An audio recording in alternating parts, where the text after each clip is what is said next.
Heute fährt dein Bus zur Flandern-Rundfahrt. Nein, du hast dich nicht im Datum geirrt. Aber wir dachten uns, wir covern mal ein bisschen mehr die Vorbereitung aufs nächste große Monument. Mailand-Sanremo ist zu Ende und die Ronde ist das nächste große Highlight. Und wir haben uns heute den Organisator ins Boot, beziehungsweise den Bus geholt. Da wird es um ein bisschen mehr gehen als nur die Favoriten. Unter anderem um Basketball. Aber erstmal danke fürs Einsteigen in den gelben Bus. Mein Name ist Bastian Marx. Mein Name ist Paul Voss. Und meine Andi Stauf. Nächste Runde Trainingrunde, gesponsert von...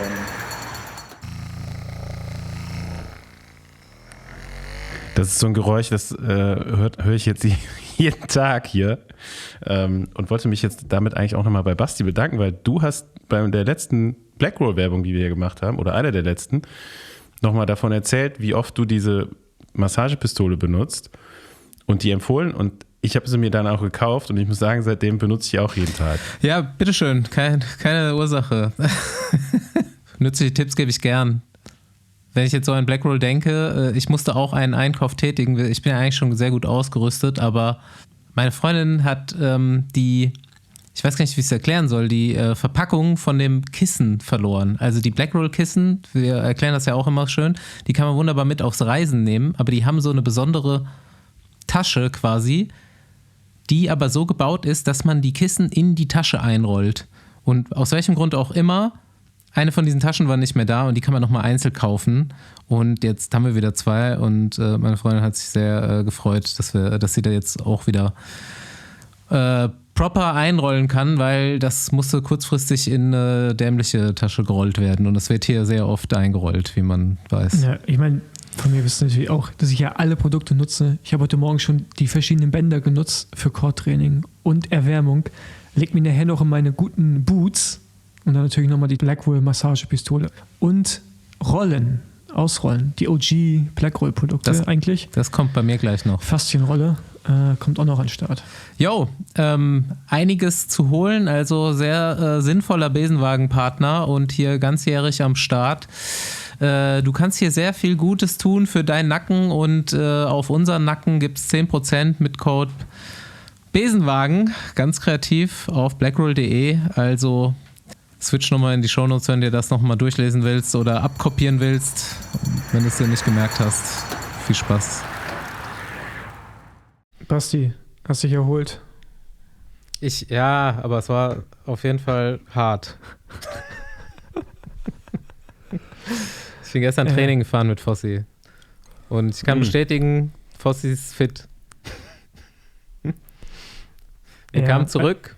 Ich bin, glaube ich, 85 Kilometer gefahren am Ende. Fossi wollte 3 Stunden fahren. Ich hatte Durchschnittspuls 150 und so 5 Kilometer vor zu Hause Fossi, ich soll seinen raten und ich habe 120 gesagt und er hatte 106. Das ist einfach nur ein alter Mann. Also aber ich bin ja noch älter. Ja, stimmt. Aber hattest du echt 150 im Schnitt? Ich hatte wirklich 150. Also ich glaube, ich hatte jetzt auch nicht den besten Tag, so ich habe ein bisschen scheiße geschlafen und der Puls war grundsätzlich ein bisschen höher, als er jetzt normalerweise gewesen wäre, aber es sind auch maximal 5 Schläge jetzt, sage ich mal. Okay, aber 150 habe ich nicht mal, also... Hast du nicht im Rennen, ne? Nee, es muss schon richtig intensives Radrennen sein. Ja, ey, ganz ehrlich. Ich bin ja eigentlich immer so zwischen 200 und 230 Watt gefahren, wenn wir nicht haben rollen lassen. Und ja, das ist nicht Zone 2 bei mir. Ja. Ja, war schön gestürzt, bin ich auch noch, von daher hat sich ja gelohnt. Ah, stimmt, ja, das hab ich schon wieder ganz vergessen. Ja. Auch an Posi 1. Auch an Posi 1, ja. An Posi 1 über eine Brücke, wo man schon 1000-mal drüber gefahren ist, mittlerweile. Aber so eine Fake-Holzbrücke aus Plastik, also die ist bitter. Genau denselben Sturz habe ich auch schon mal fabriziert vor 2 Jahren. Und dann einfach weggerutscht, oder was? Ja, also wirklich langsam, einfach Vorderrad, einfach so... Schritttempo. Genau, einfach so auf den Boden rechts abgebogen auf die Brücke, bam. Und Schritttempo, hast du dich dann wenigstens nur abfangen können oder bist du richtig hingefallen? Nee, ich bin richtig auf die Hüfte gefallen. Tut auch weh, muss ich sagen. Also immer noch. Ist jetzt nichts geschwollen noch. Ich sag ja, alter Mann. Böse, keine Reflexe mehr. Ja. Der Puls schon so niedrig, fast schon eingeschlafen. Fast schon geschlafen. Hat mich die Tage noch jemand gefragt, wieso früher mein Ruhepuls war. Und wenn man so richtig gut Form hatte und dann nur so eine Erholungsfahrt gemacht hat, so eine Kaffeefahrt und dann manchmal so an der Ampel stehen musste, die so ein bisschen länger rot war, ist ja manchmal auch so unter 40 gegangen. Kennst du das noch, Paul, oder? Ja, kenne ich noch, ja. Also, Unter 40 ist schon, ich. im Stehen ist schon krass auf jeden Fall. So Nee, unter unter 50 kriege 40 ich manchmal hin, aber Ja, also unter 40 ist bei mir jetzt im Stehen auch noch nicht gefallen, nachts schon, aber jetzt im Stehen an der Ampel auch nicht, ey. Also, ja, also nachts habe ich das auch manchmal. So ganz kurz. Aber war doch gut, oder? Das waren noch Zeiten. War doch ein gutes Gefühl. Hast du dich nicht so leicht aus der Ruhe bringen lassen, aber lässt du ja heute auch noch nicht. Ja, aber ich glaube, mein Puls ist jetzt ein paar Schläge höher. Auch an der Ampel im Auto. Leider. Ja, wir können mal, dumme Überleitung, aber ja, so ein paar Sachen abhaken aus der letzten Woche. Und mir war es nochmal ein Bedürfnis da ist mir nämlich der Puls ein bisschen höher gegangen und die Hutschnur hat sich gespannt bei den Kommentaren, die ich zu dem Sturz im Frauenrennen von Sanremo gelesen habe. Es gab auch ein paar Posts darüber natürlich, man hat sich positioniert, ist auch gut so, aber da haben sich so ein paar Couch-Cowboys sofort dazu hinreißen lassen, bei einem Sturz, der wirklich im Fernsehen erstmal lebensbedrohlich aussah, irgendwelche frauenfeindlichen Witze drunter zu schreiben. Leute, ich weiß nicht, wer sich jetzt, also es fühlt sich natürlich, muss sich keiner angesprochen fühlen, aber wenn man sich ein bisschen angesprochen fühlt, Leute, nehmt euch mal wahr, wirklich. So, hört auf, egal was, auch so bei uns in den Kommentaren manchmal oder in anderen Sachen, ob das jetzt unter Frauenposts sind oder was anderes, wenn man nichts Positives zu sagen hat, sollte man eigentlich meistens ruhig sein, außer man hat eine konstruktive Kritik und dann teilt man die der Person persönlich mit. Von mir aus DMs oder so. Aber wenn man was Negatives in der Öffentlichkeit rumkommentiert im Internet, so eine allgemeine Weisheit, vielleicht pflichtet man mir bei hier, dann sagt das mehr über einen selber aus, als über die Sache oder die andere Person. Und nichts Gutes. Also haltet euch zurück, versucht das Internet ein bisschen positiven Raum zu halten und wenn man Kritik hat, dann ja, also ich glaube, dass es das nicht ist mir schon klar, aber ich bin ja dafür, Kommentarfunktionen abzuschalten bei Social Media. Das Problem oder an der Sache Internetführerschein ist zu machen vorher. Die Meinungen sind ja dann nicht weg, die sind nur nicht mehr im Internet. Ja, aber das ist ja schon mal gut. Fände ich schon mal besser persönlich. Aber, also so ist es ja schon immer, dass die Meinungen war Facebook, ne? War Facebook übrigens.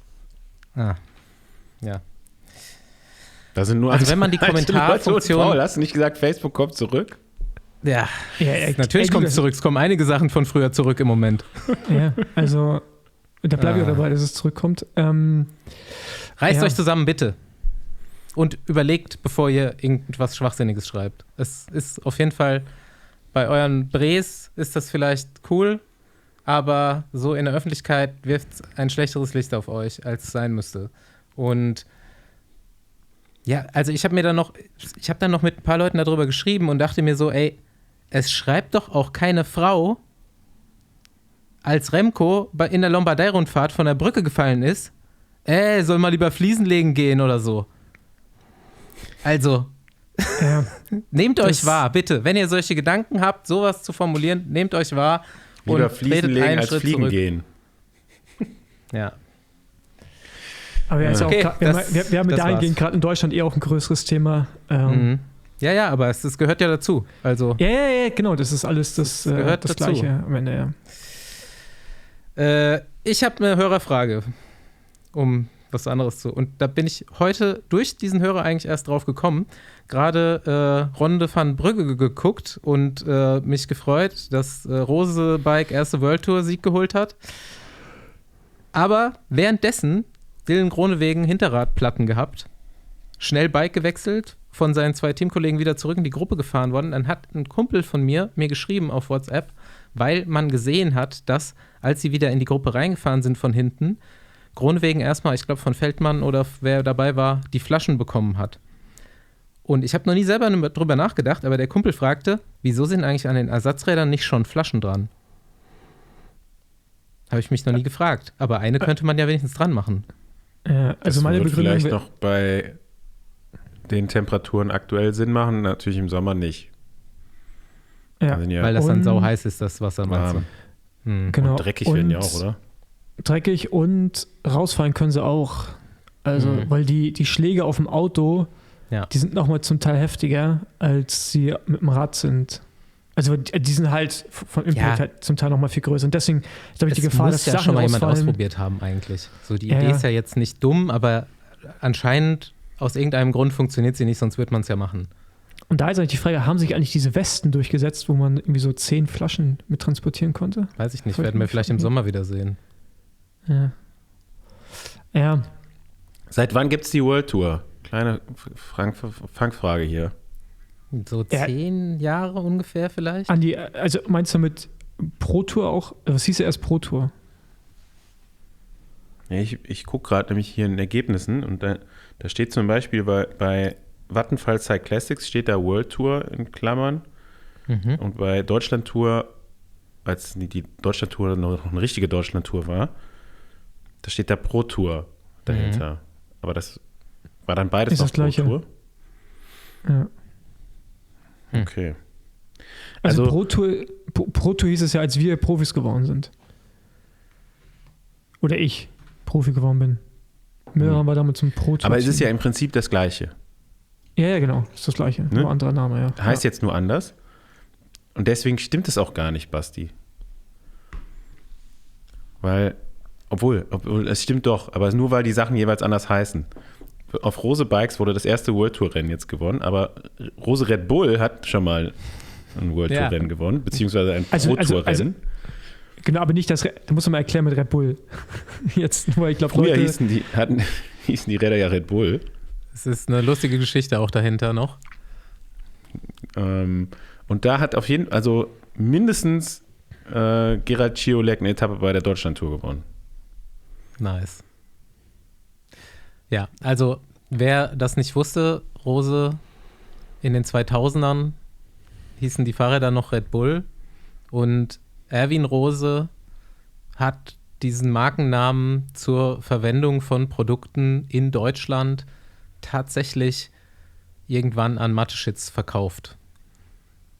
An den Eigentümer von Red Bull, also der Getränkefirma, ja. Ehemalige alles. Er ist nicht mehr unter uns. Der war dann aber wirklich in Bocholt. Also es gibt da, die Story gibt's. Und sie haben dann lustig rumgehandelt da.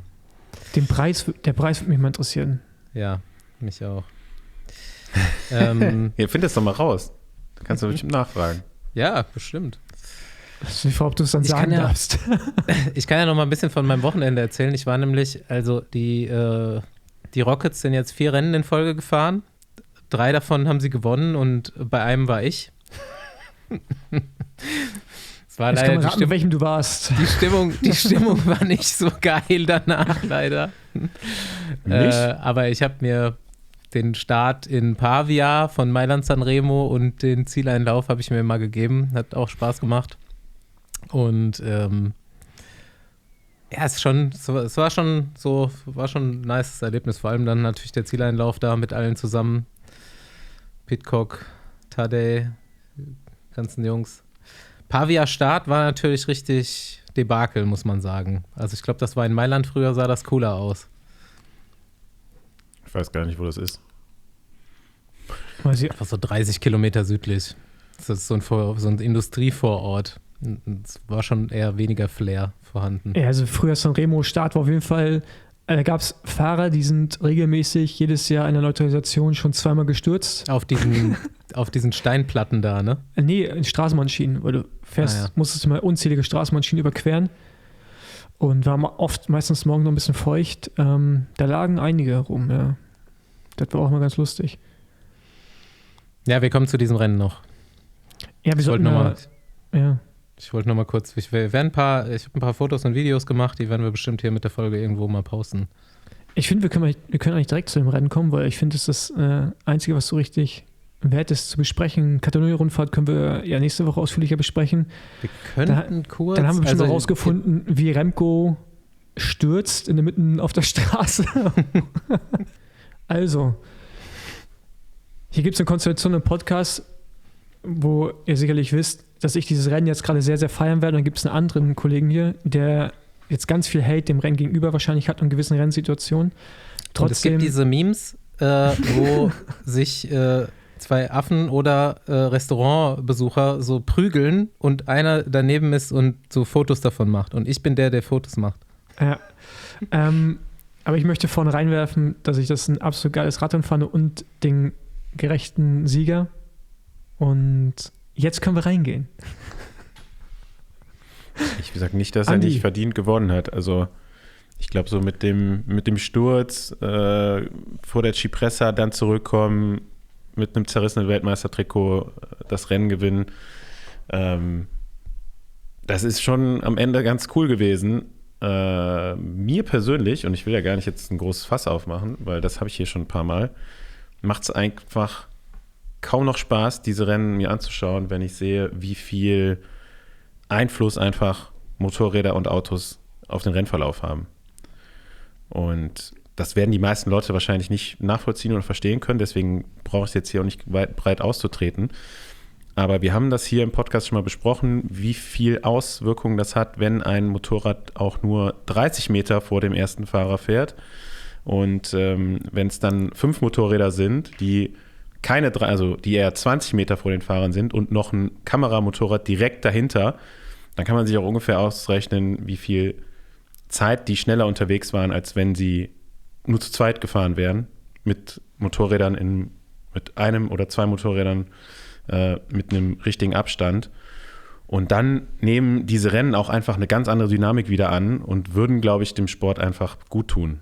Oder sagen wir mal besser. Gut tun hat das, glaube ich, auch jedem, dieses Rennen zu gucken. Und dieser Rennverlauf, das war schon wie immer ein spannendes Ding.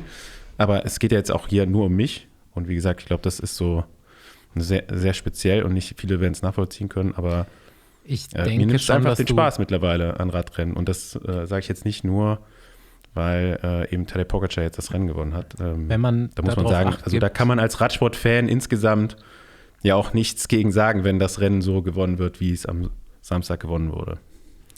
Wenn man darauf Acht gibt, dann ist das auf jeden Fall so und du hast dazu 100% recht, wenn man dann auch noch das auf so einer Straße, also ist egal auf welcher Straße, aber wenn es halt den Poggio hochgeht auf so einer schmalen Straße und in so Spitzkehren rein, wo das Motorrad dann direkt vor denen ist, dann wird es ja noch schlimmer.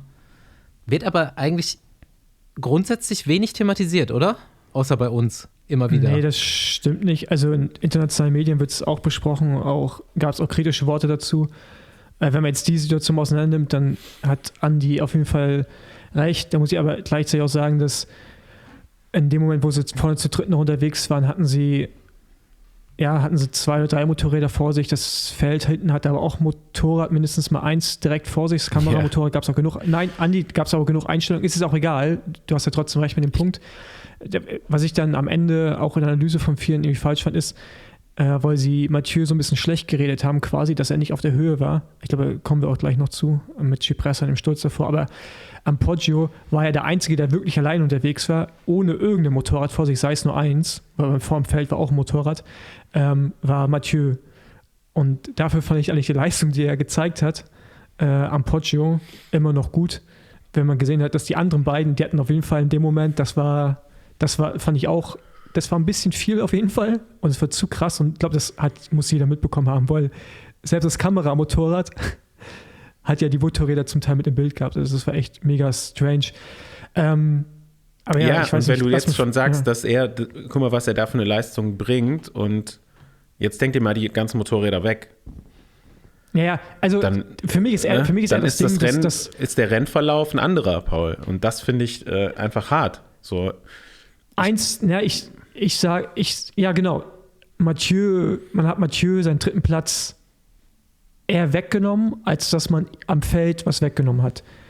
Ich glaube, das würde ich jetzt auch nicht sagen. Ich würde sagen, die hätten die vorne nie wieder einbekommen. Also das, jetzt mal ganz ehrlich. Das sehe ich anders. Und das war auch schon bei vielen anderen Rennen so, dass die Spitzengruppe, sobald die Favoriten drin sind, Weil da wollen natürlich die ganzen Fotografen ihre Bilder machen, die sie verkaufen. Und es will auch das Shimano-Neutrale oder Vittoria oder wer auch immer die neutralen Materialwagen im Rennen steht, fahren auch sehr oft ganz prominent im Bild, wo sie eigentlich nicht fahren sollten.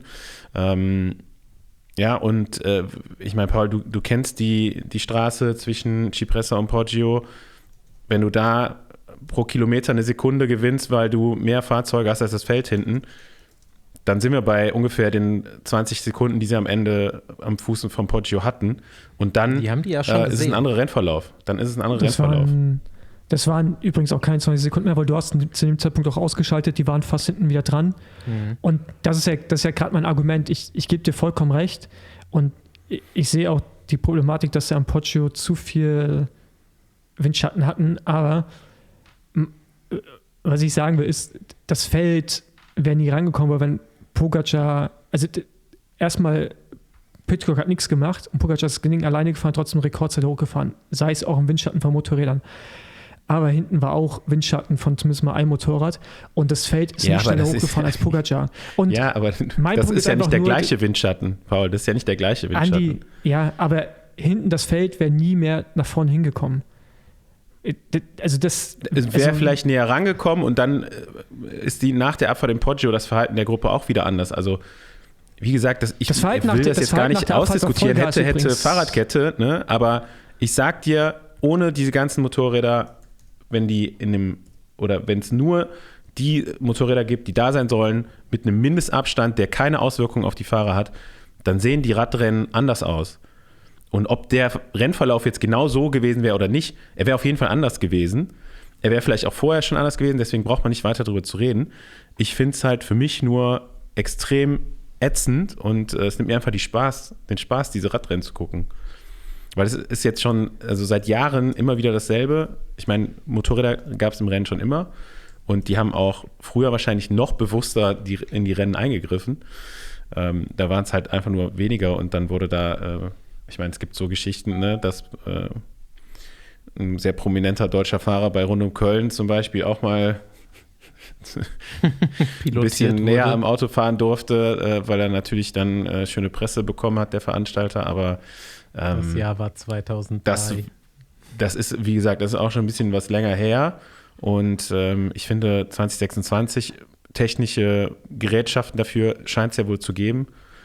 Dürfte kein Problem sein, das alles ein bisschen besser zu regulieren, aber da sind wir jetzt beim nächsten Dauerthema, was wir hier haben, UCI, weiß ich nicht, wer dafür zuständig ist, ob das da Thema ist, kann ich jetzt nicht zu sagen. Da sind auf jeden Fall ein paar Sachen, um die sich auch noch kümmern könnten. Lass Renngeschehen machen. Ich glaube jetzt. Dann müssen wir jetzt hier wieder ein bisschen mehr ausholen. Der Punkt wurde klar genug und schon öfter. Und ich glaube, bei diesem Rennen besonders. Also ich weiß noch, dass wir letztes Jahr auch ausführlich nur darüber geredet haben. Ja, es ist im Endeffekt bei allen Rennen so. Also du kannst ja eigentlich immer, wenn du an Rennen in der Vergangenheit zurückdenkst, wo ein Fahrer oder zwei Fahrer vorne waren, hinten eine Gruppe von 20 Mann, die rein und raus fahren und der Vorsprung wird einfach nicht kleiner, dann ist es fast immer so gewesen, dass die Fahrzeuge einen Einfluss hatten. Weil es geht gar nicht. Also das kann ja jeder ja vorrechnen. Also auch ein Pogacar fährt da vorne nicht andauernd 500 Watt ab Cipressa-Gipfel bis ins Ziel. Ja? Und hinten fahren das die Leute abwechselnd aber. Also es macht einfach keinen Sinn, aber gut. Rennverlauf wolltet ihr drüber sprechen. Also du hast es schon angesprochen, erstmal wieder Hut ab vor Sylvain Dillier, der, glaube ich, seine letztjährige Performance nochmal getoppt hat. Seine Fahrt ist auch mit Werten auf Strava online, also jeder, der da mal reinnörden will. Ich glaube, 3,5 Stunden, 350 Watt, 4,5 Stunden, 340 Watt. Ja. Und fürs ganze Rennen dann so 300 Watt, glaube ich, über, weiß ich nicht, 6 Stunden. Also seine quasi die Zeit, die er von vorne gefahren ist, was 5 Stunden waren. Ja. Das ist schon krass einfach. Waren es 636 Watt im Schnitt. 336 Watt. 336. Kann jetzt jeder mal für sich irgendwie ausrechnen, so? Ja. Das ist schon. Normalized Power waren es aber 348. Das ist schon hart. Warte mal. 345, Normalized, genau, 348, ja, genau. Also Normalized ist dann so ohne Rollen lassen. Ohne Pausen quasi, ne, wenn er mal kurz rollen gelassen hat. Und Tokino rollt man ja mal kurz runter. Genau, der hat Pinkelpausen gemacht, Tokino runter und sowas. Ja, aber trotzdem ist schon krass. Gab ja auch einen Kommentar davon, einen von den Rothofs, der meinte, dass er nicht versteht, dass UAE nicht gefahren ist.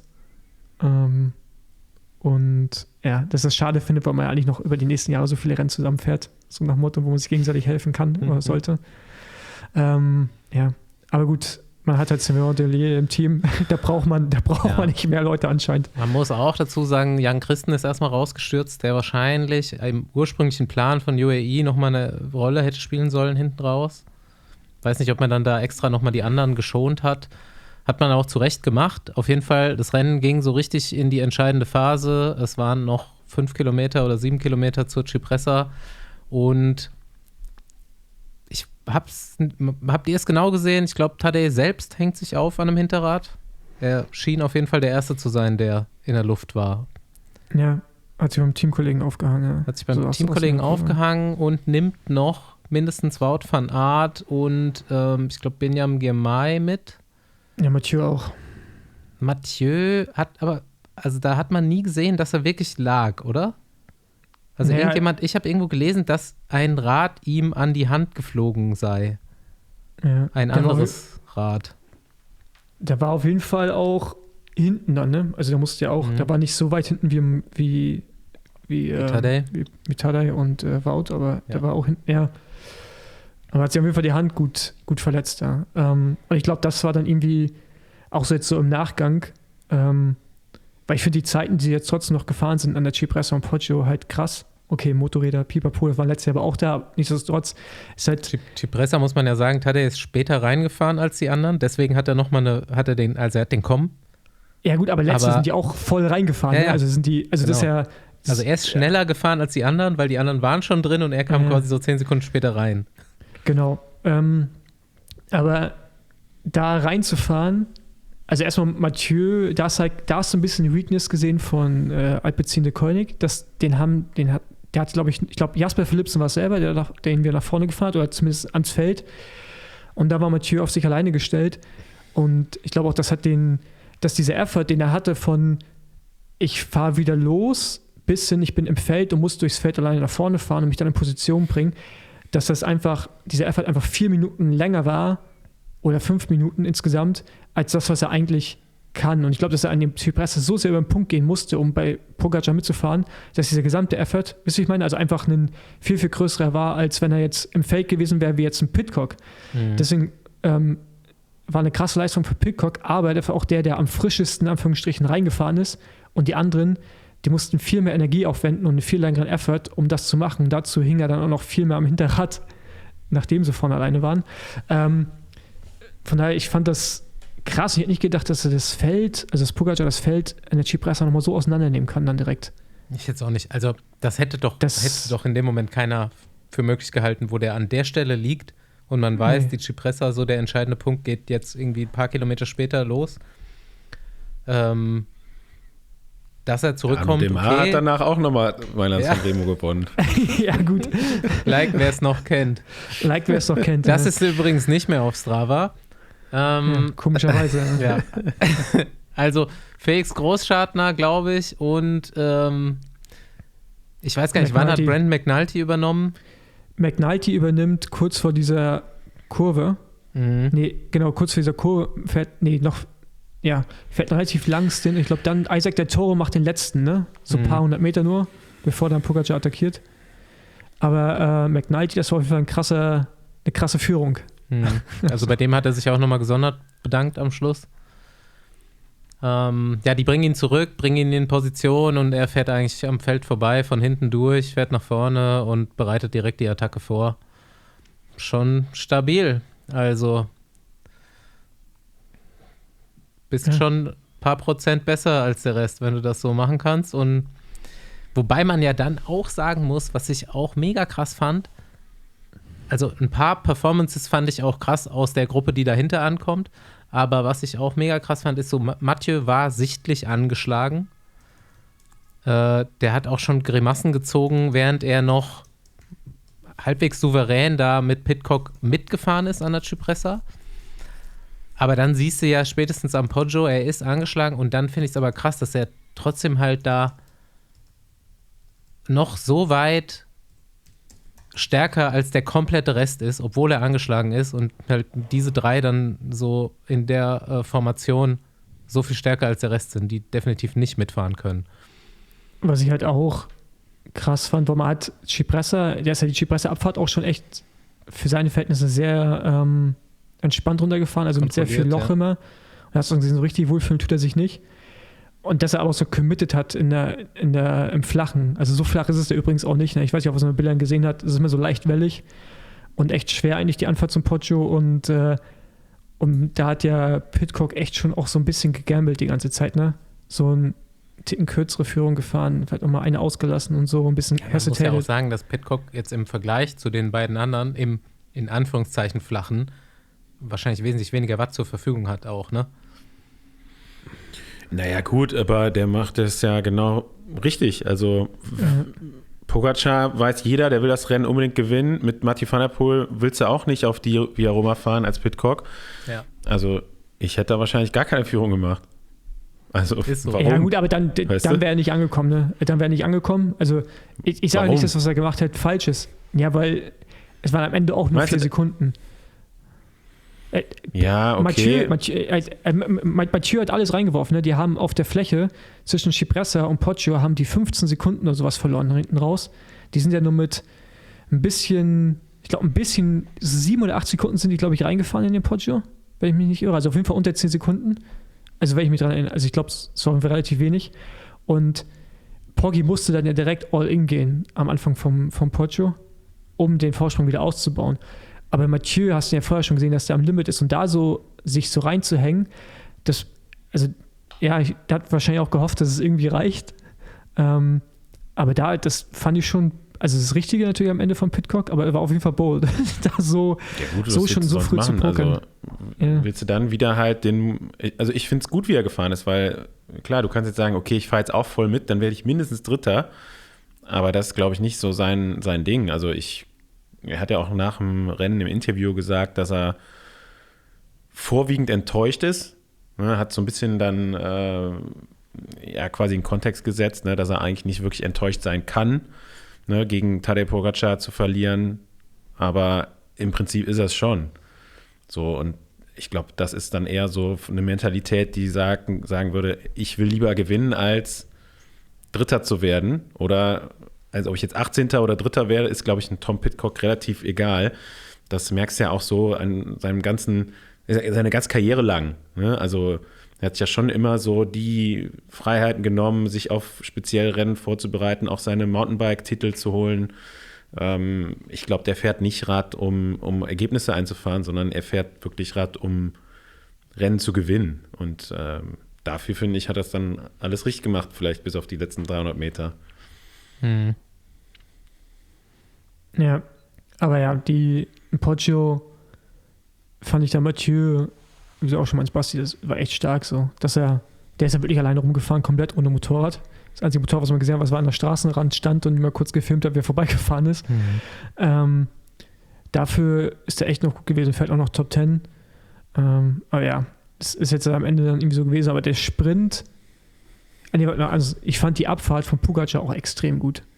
Als er den Poggio runtergefahren ist, also Pidcock hat nie überlegt, irgendwie vorbeizugehen und man hätte ja denken können, der will ihn vielleicht bergab unter Druck setzen, so wie man Pidcock kennt, aber das hat der sich da wahrscheinlich auch schon vorher aus dem Kopf geschlagen oder währenddessen. Ja, das war auf jeden Fall stark.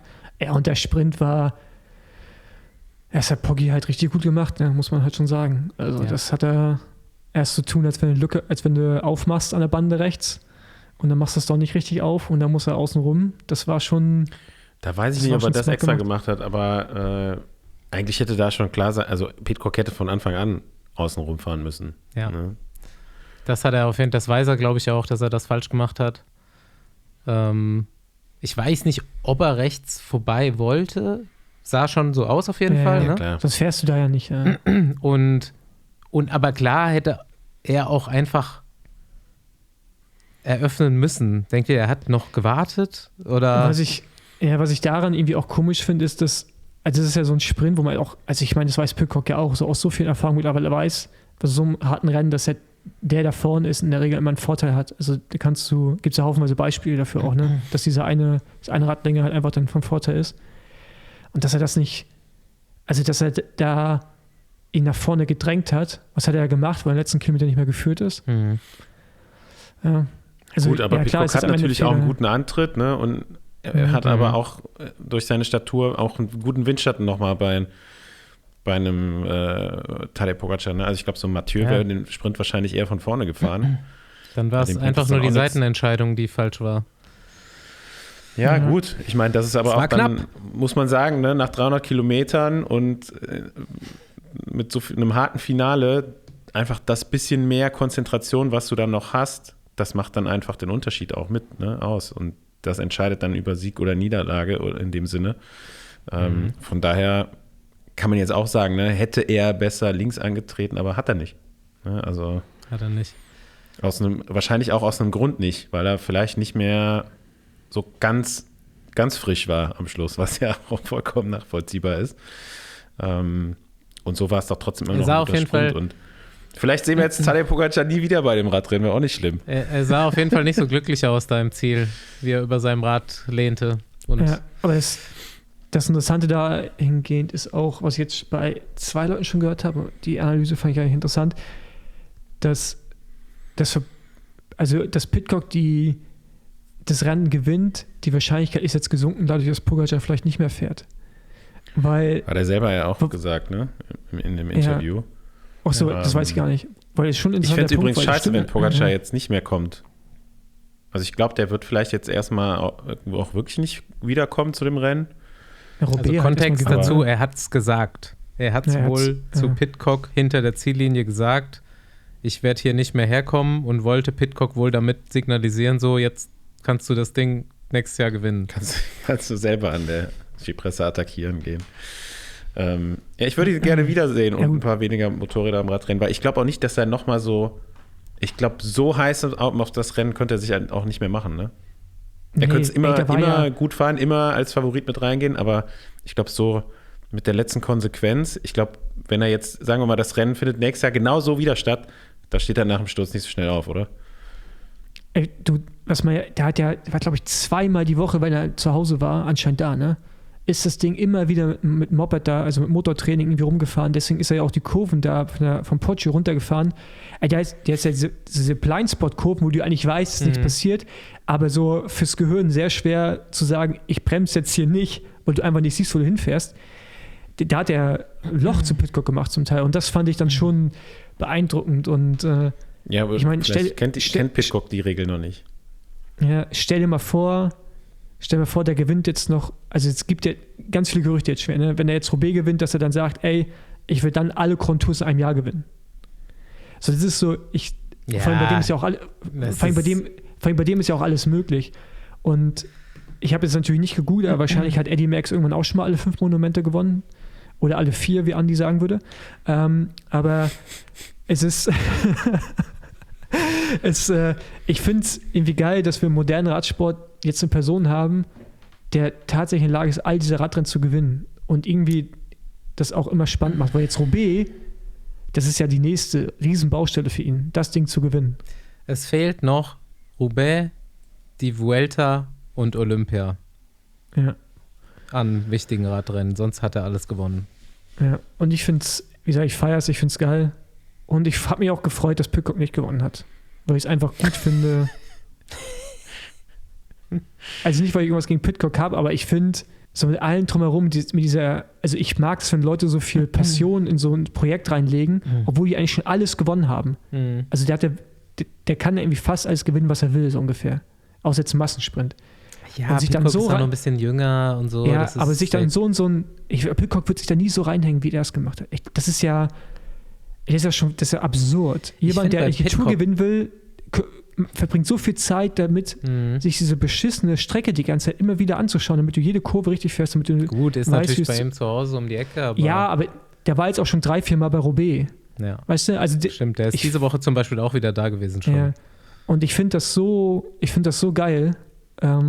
Deswegen, ja, ich finde es cool, dass er gewonnen hat. Krass, dass der ist ja wirklich so, der ist dann irgendwie 2 Tage später ist er schon wieder bei Katalonien am Start, ne? Oder einen Tag später. Das machen aber viele. 2 Tage später. Ja, das haben früher auch schon viele gemacht. Auch Oder als er da letztes Jahr von Lombardei-Rundfahrt zurückgeflogen ist, um Gravel-WM zu fahren, so am nächsten Tag. Auch verrückt. Das war ja schon Urlaub. Ja. Aber noch eine Sache. Bisher, ja? Ich wollte nur ein bisschen hier Statistiken. Ja, bevor wir da hinkommen, ich glaube noch erwähnen, ich weiß nicht, was ihr mitbekommen habt, er ist auf jeden Fall mit einem gebrochenen Rahmen gefahren. Und auch hinten quasi die Sitzstrebe, und sie ist auch nicht die dickste. Da kann es schon auch mal schief gehen in so einer Kurve. Kann dumm laufen. Dass es dann wegknickt, wenn es schon mal angebrochen ist, und man hat den Crack wohl auch richtig gesehen. Und mit einem 56er Monokettenblatt. Ist also wir sind mal, klar, es ist kein mega schweres, bergiges Rennen, aber ja, weiß ich nicht. 56 ist und groß. Poggio sind 40er Schnitt, muss man mal dazu sagen, ne? Ja, aber 56er ist halt auch groß, ne? Also, ja, hat er hinten auch nur einen 11er. Schmalere Reifen. Und genau, dass sie das ausgerechnet haben anscheinend, ne, dass er 28er anstatt 30er fährt, weil das nochmal aerodynamischen Vorteil gibt. Ich bin ja jetzt mal Meinst du, die haben das Laufradplatz. Haben sie gesagt, ob das stimmt, weiß ich nicht. Genau das gleiche Roubaix hat er anscheinend ja auch schon zu seinem Mechaniker ja auch schon gesagt, ey, ich hätte gerne die Laufräder, das Rad und die Reifen zu Hause, damit ich damit jeden Tag trainieren kann. So, ja. Ich meine, das kann ja Paul vielleicht sagen, ich bin gestern mal so Pogis, in Anführungszeichen Pogis Laufräder-Test gefahren mit einem 28er Reifen, es rollt schon gut. Ja, also mit Basti bergunter macht genug, ne? 150er Durchschnittspuls. Nee, aber jetzt mal ernsthaft, also wir haben ja beide das gleiche Rad. Klar, ich bin ein bisschen größer als Basti, aber Gewicht sind wir jetzt nicht so weit auseinander, irgendwie so 2-3 Kilo. Und bergunter war das echt unangenehm. Also das macht keinen Spaß mit Basti bergunter, weil der rollt einfach weg. Das ist wie so eine Kanonenkugel. Der ist einfach weggerollt. Der hat sich so reingetackt in sein Gewicht so weit, nicht weit auseinander seid. Doch. Wer weiß. Ich bin ja jetzt gewogen und ich glaube, ich bin gerade wirklich leichter als da, wo ich gewogen wurde. Ja, auf jeden Fall, neben Basti komme ich mir echt vor wie ein Hobbyfahrer auf irgendeinem Rad, was nicht gefittet ist. Ich habe ja noch gefreut, dass ich dieses eine Talent wenigstens habe, dass ich wenigstens aerodynamisch bin. Ja, das ist echt auch hinter dir fahren, das macht keinen Sinn. Ja, aber wenn du 100er Puls hast, ist doch eh egal. Ja, aber ja, egal. Na gut, hier nochmal ein bisschen Statistiken. Es gibt nämlich schon 3 Fahrer, die jeweils alle Monumente gewonnen haben. Nämlich neben Eddy Merckx sind das noch 2 weitere Belgier, Roger de Vlaming und Rick van Looy. Und Eddy Merckx hat das Ganze sogar 2-mal gewonnen. Also der hat schon 2-mal alle Monumente gewonnen. Und noch mehr. Und ich hätte jetzt ja gedacht, der hätte öfter die Flandern-Rundfahrt gewonnen, aber hat er nur in Anführungszeichen 2-mal. Jetzt 7-mal Sanremo gewonnen. Also. Ja, wir haben schon wieder Verspätung zum Gast, ne? Aber gut, jetzt kommen wir noch mal kurz aufs letzte Dings, aufs Feld hinter den Favoriten, also hinter Pidcock und Pogacar zurück, wo dann Van Aert nochmal aus dem Feld rausfährt und Dritter wird. Also da kann man hoffen, dass auch Van Aert eine stabile Form nach Roubaix mitnimmt. Und Mats fucking Pedersen gewinnt dann noch den Sprint aus dem Feld dahinter, der einfach noch gar kein Rennen gefahren ist dieses Jahr und jetzt irgendwie, weiß ich nicht, gefühlt 2 Monate einen Bruch auskuriert hat. So geil ich das auch finde, dass Pogacar in der Lage ist, alle zu gewinnen, will ich trotzdem, dass Roubaix jetzt jemand anderes gewinnt. Also bitte, Mathieu van der Poel, Mats Pedersen und Wout van Aert, gebt euch bitte Mühe. In 3 Wochen. Scheißegal, wer da gewinnt. Hauptsache, der Sieger steht nicht 80 Kilometer vom Ziel fest. Ja. Ja gut, da stand es aber noch nie bei Roubaix. So. Ja, gut. Weil du nie weißt, ob die Reifen halten, aber ansonsten. Ja, ich meine, Tadej Pogacar hat, glaube ich, auch dieses Jahr erst 2 Radrennen, oder? Ja, kann sein. Also, Strade und Sanremo, ne? Rennenfahren ist nicht immer gut. Nee, Da gibt es doch diesen Spruch, so Wettkämpfe machen den besten Trainingsplan kaputt. Ja, und das siehst du nochmal, ne?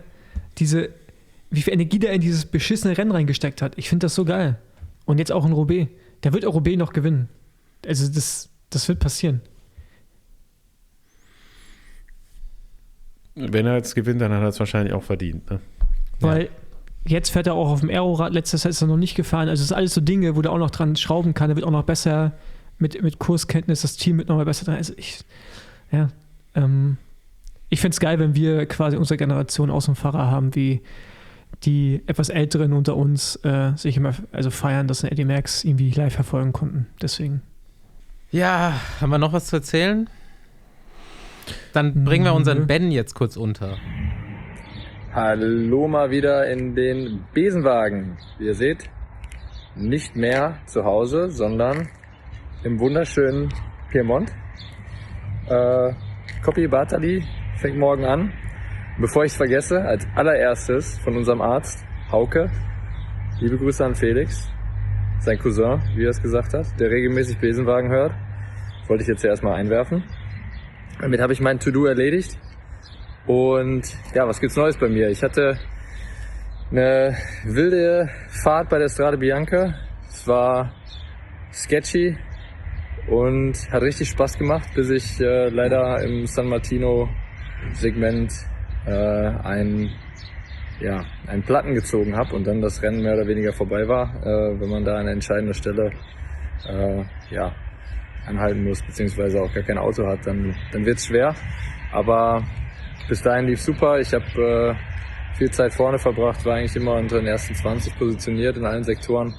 Und ja, ich hatte als ehemaliger Mountainbiker extrem viel Spaß.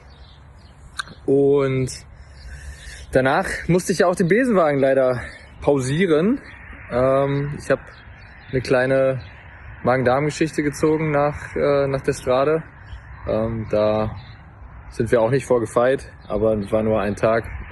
Nichtsdestotrotz fiel das genau auf den Tag der Aufnahme und deswegen habe ich mal kurz ausgesetzt. Jetzt bin ich aber wieder zurück aus dem wunderschönen Italien und mir ist aufgefallen, dass ich dieses Jahr noch kein einzig anderes Land bereist habe, außer Spanien und Italien. Und dass sich da bis Juni nichts dran ändern wird.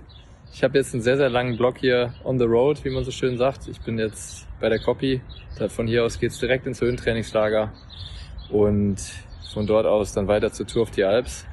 Dann ein paar Tage zu Hause und dann habe ich nochmal einen schönen Italienurlaub hoffentlich im Mai.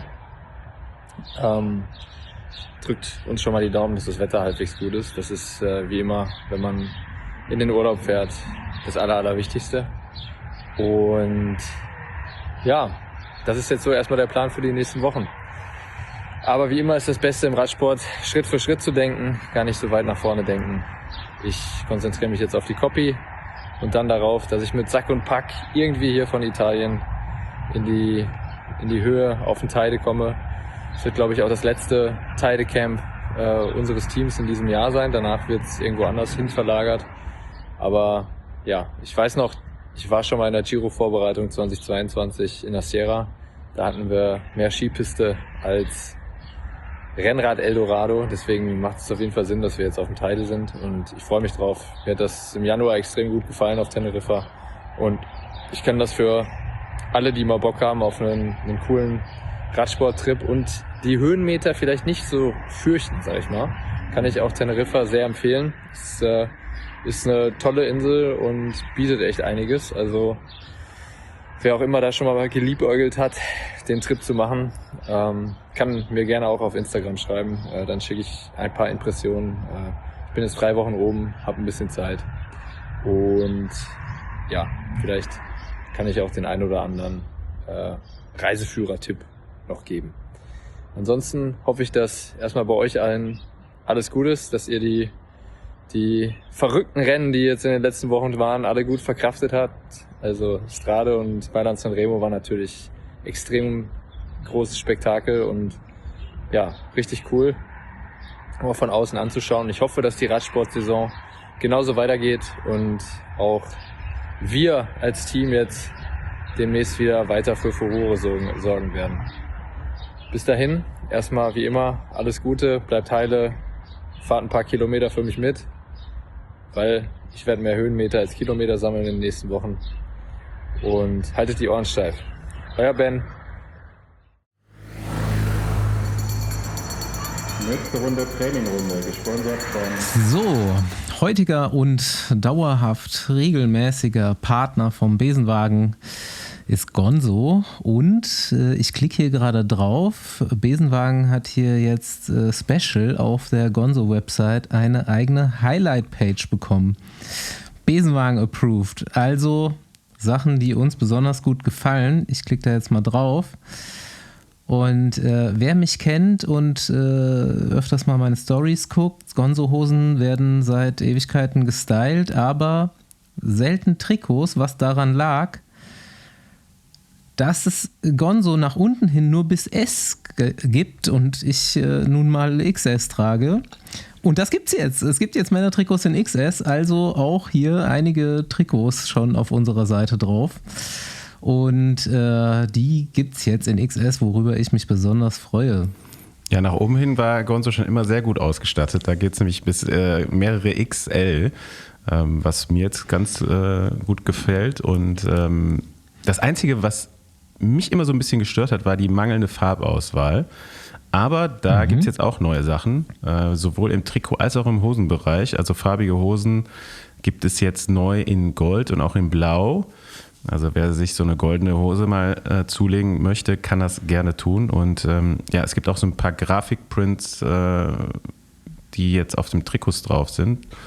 Gefällt mir zum Beispiel ganz gut. Bin so ein bisschen weg von diesen unifarbenen Trikots.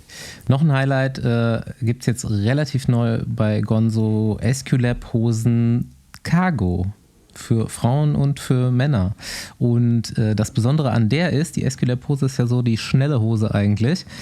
Und da ist jetzt diese Tasche, die es an beiden Seiten gibt, die ist nicht in so einem Mesh, also es sieht nicht nach Cargohose aus. Wenn du nichts drin hast, dann sieht es wie eine ganz normale Rennhose aus. Das finde ich ziemlich gut. Es gibt mit Besenwagen immer einen Code. Ich werde öfters mal gefragt. Merkt euch das, der Code ist Besenwagen. Der ist wirklich nicht schwer zu merken. Ihr könnt hier auf unserer Highlight-Page und auf der ganzen Gonzo-Page Sachen in den Warenkorb packen, Code Besenwagen eingeben und ihr bekommt 30%, wenn das mal nichts ist. Das ist natürlich ein überragender Rabatt auf überragende Produkte. Also schaut es euch an. Wir verlinken die Landingpage für unsere Highlights auch nochmal in den Shownotes.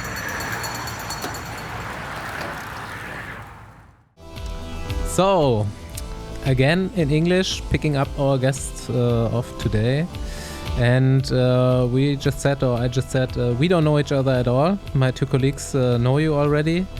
And I just looked up a few things about you and I picked out 4 things I will tell to our listeners before we start and get into details. You've been a former basketball player. You were president of the, let me read it, Union of European League of Basketball from 2016, I can read. Then the topic of today, or the reason why you are our guest today, is you are the CEO of Flanders Classics since 2018.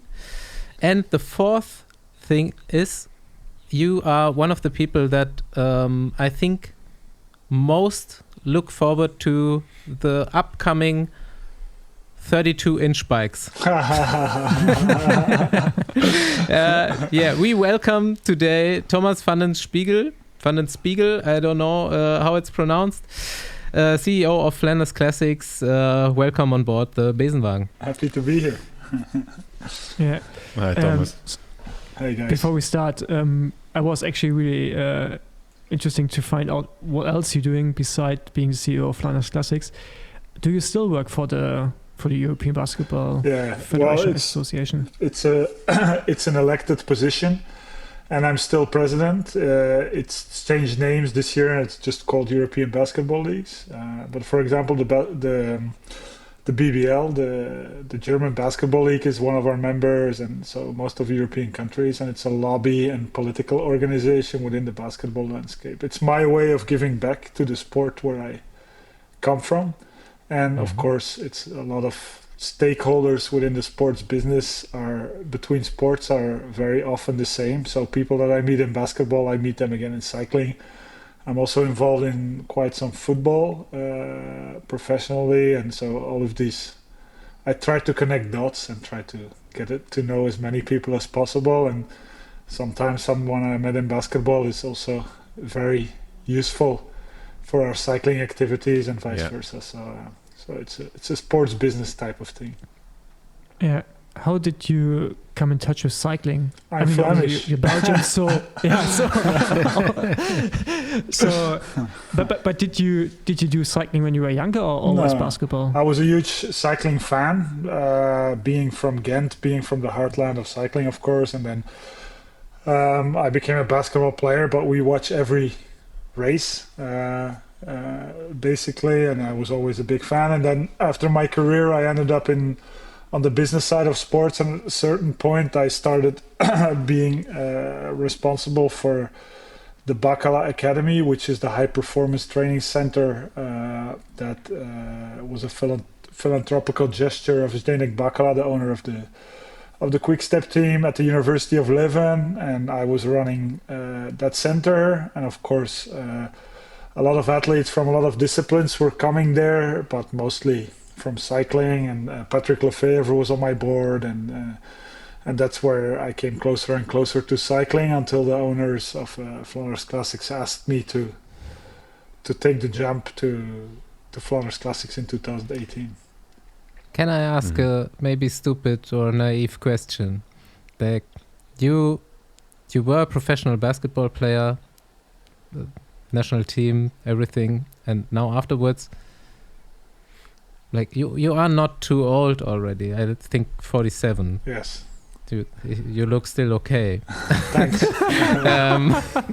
But you quit your career, and now you were running this academy, then president of this league, and then CEO of Flanders Classic. How do you come on top of all these organizations? Do you have compromising material about the people? No, I think I worked my ass off, to be honest, to come here, because a lot of former athletes come to me for advice on how to do the conversion from being a professional athlete to the business side of things. I think one thing is I worked my ass off. The other thing is I think I put a lot of energy in a network and into to know people, and I just I think I'm just quick with these things, and I have to say that the passion for the business side of sports was already there during my career. So this was it was also kind of a dream to be able to work in sports after my career. If you would have told me when I retired 12 years ago that I would have been the boss of Tour of Flanders and all these other things, I would have started laughing, I think. But at the same time, it's just like it's a lot of common sense and just being passionate about what I do. But sometimes, like days like these, and Andy knows how crazy this period of the year is for us. Days like these, I would wish to have 48 hours in a day instead of 24, because a lot of things come together. But at the same time, it's just a lot of fun, to be honest. Yeah. Because it's not only the Tour of Flanders that you guys are organizing; it's a couple of more races plus all the what it's called in English, the cyclocross races and the cyclocross, Yeah, we run about 70 events, all cycling on a yearly basis. So that's more than one on average every week. Of course, not all of them are as big as the classics that are coming up, but it's quite an organization. But I think we're a very well-oiled machine right now. You're doing only cycling? Yes, for now. Because there's a big rival. It's Golazzo. They do more than cycling, I guess. Yes, we are much bigger than them in cycling. Of course, they're more of a mass participation company, I think, than we are. We are very focused also on the professional side of things. But okay, we look. If you ask me who our competitors are, it's more ASO and RCS than any others today in the market. And of course, they're much bigger, but I just think that we are fresher and a little bit more innovative and trying to change things a little bit more. Yeah, before we come to that point of like being innovative, because like you also change the course of Flanders and so on, but is it actually, so you'll be in basketball, you're still in basketball, but now you're also in cycling. Does it actually matter that you have any connection to a sport as a business person to run the business? It's like, say, now going maybe into like skiing, could you actually run like a ski business? For sure. Because in the end, business is business. I think so, yes. I think it's harder to make the switch from a non-sports environment as an executive to a sports environment, because sports is super specific. But once you have that experience and you understand how it works and what the ecosystem looks like, most of the ecosystems between sports are very similar, to be honest. I think cycling is a little bit particular because you have this, let's say, difficult situation where you have teams and organizers, while normally most of the time that those are one. it's a little bit more specific, but the landscape is what it is, and your business models and your revenue streams are the same, and it's sponsorship, it's media rights, and all of these people out of your organization, they're sometimes the same for different sports. So I think switching between sports is hard. Switching between the real world and sports is harder. Yeah, and do you think that cycling is still like a backward sport, like on the marketing side and on the business side, how it's run, so that we are not on the same level as like basketball, football? I think so. Whatever. I think so, but we're also we cannot overestimate how big we are. If you ask a person from Belgium or a person from a big cycling market, they think that cycling is a global sport, but we have to realize that we're not a global sport compared to some of these other sports. And I'm not just talking football, I'm also talking tennis or basketball or all of these sports. But I think we have the potential to be that and to be a global sport. But I think there's a lot of good initiatives in cycling. The only problem that we have is at many levels that we have a lot of fragmentation. And it's not just, it's in general.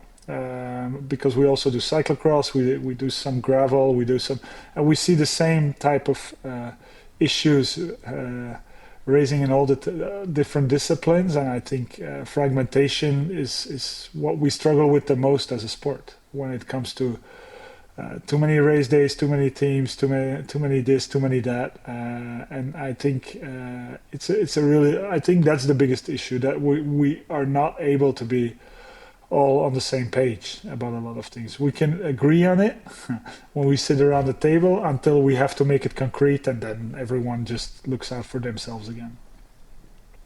Why do you think it's that case? I think because historically it's grown this way, so it's very hard change. I think of all the sports that I've been active in, I think cycling is the hardest to change things because it's a very conservative sport. Every time you change something, it's like a disaster. It's like really big if you change something to the sport, which makes it also beautiful, because I think the heritage of the sport is really important, and there's not a lot of sports that have that heritage. But I think we have to avoid that this heritage stands in the way of making it future-proof. If you see all the sports and also the participation of young people and going into sports is changing today, and they're looking for different experiences, and the money goes where they see that sports are becoming future-proof. And I think we have to be careful with cycling that we're not stuck in all of this historical discussions, and and that way prevent investment from coming into the sport. I think also another issue is, of course, and it's the elephant in the room, but everybody knows that, of course, we have an almost monopolist in the sport with ESO. And I'm not saying that if I was in their shoes, maybe I would do it the same way, and I would try to keep what I have as well. No, I don't think so. I would still try to change things, but they are really like trying to keep control over the landscape and over the mechanisms. And I think if you have that position in the market, you can do that, and it's very hard, of course, also to challenge that. And we keep trying. So let's stay here in detail. So one additional question to that. Do you think that's harming the sport actually, so that it kind of like puts a stop sign towards the growth of the sport? Like, I think so, yes. I think we hit a ceiling every time because of that. And that's why I say I don't know if I would have their company. Maybe I would be protecting what I have as well instead of trying to change the sport. So I'm not trying to throw rocks at them here or to blame them. I think we would do it differently, but it makes it very hard to change things. Yes. But let's go into that. What would you change?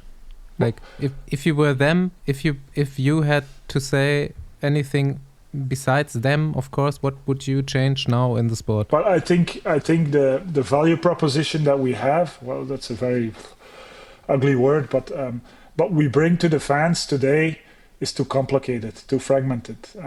We have a top tier level of almost 200 race days. If you want to bring fans into the sport that know nothing about cycling, it's near impossible today, because our calendar is very unstructured, too big, too many races. If you're a fan, it's nice. You can watch cycling every day.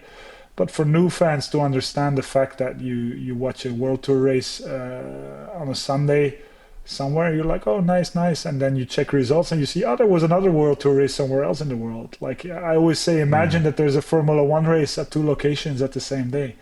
It makes no sense. Or that on the Friday, Max Verstappen, he has a Formula One race on Sunday, and on Friday he goes ride some kart somewhere because he likes to do some kart, and he goes to a 3rd or 4th tier race. Like you kill your product that way. Like you need to create a clear proposition to the fan. So if you ask me, but of course we all need to agree on this, but I would already cut the 200 days into half today, so at least that you could create some kind of calendar that everyone can understand.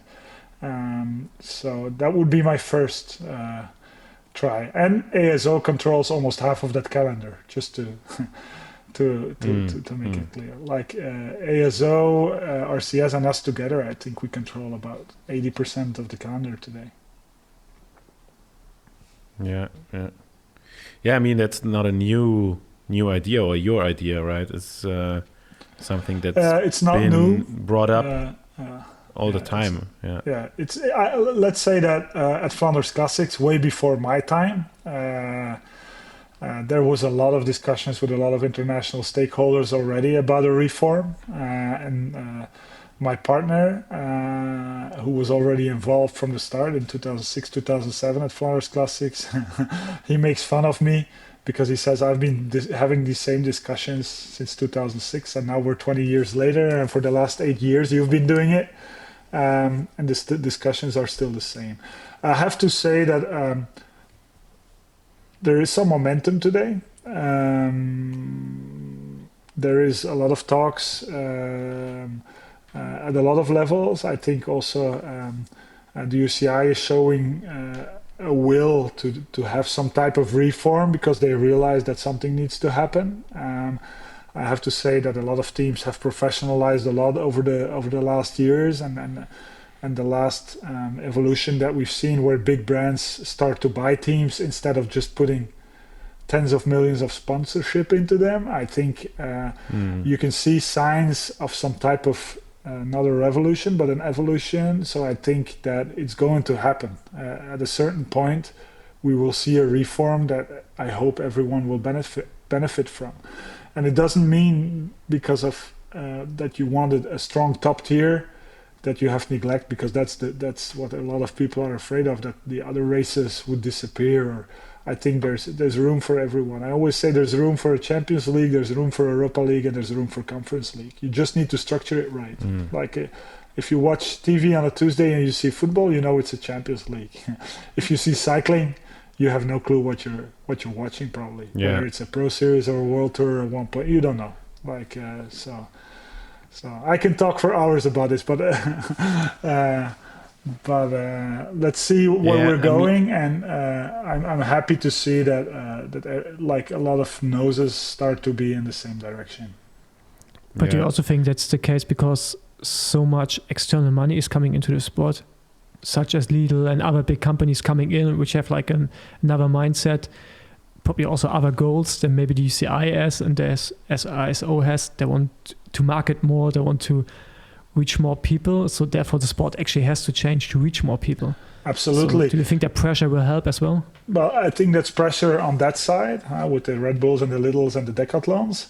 On the other side, there's a lot of pressure as well. There's a lot of private equity investments that are looking at cycling and that are just waiting for the right moment and the right proposal to bring a lot more money into the sport. There's been a lot of talks over the past years, but everyone's looking at cycling because the whole industry is probably like the professional cycling is worth about, I would say today, everything together probably between 4 and 5 billion, but the whole like the bike industry as a whole is like 50 or 60 billion. So there's still a big gap between that. So you can see that there's a lot of upside with professional cycling. So everyone, also all these private investment funds, they know that there's a lot of upside. So everyone's just waiting.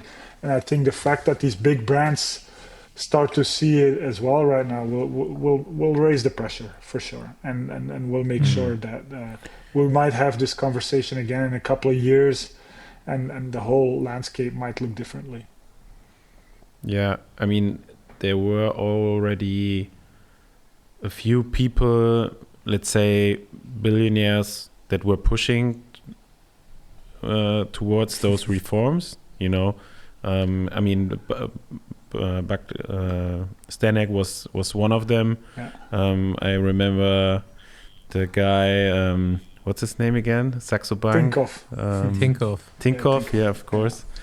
I mean, those were a few, let's say a handful of teams that were already trying to do that. But now, for sure, it's different when there's big companies behind it. There's a little bit more power involved in that. Yeah, and a lot of, I think also a lot of credibility. Like what Red Bull has done for sports, for themselves, but also for sports, cannot be neglected. And if they are as motivated as they seem today to do the same thing in cycling, then everyone needs to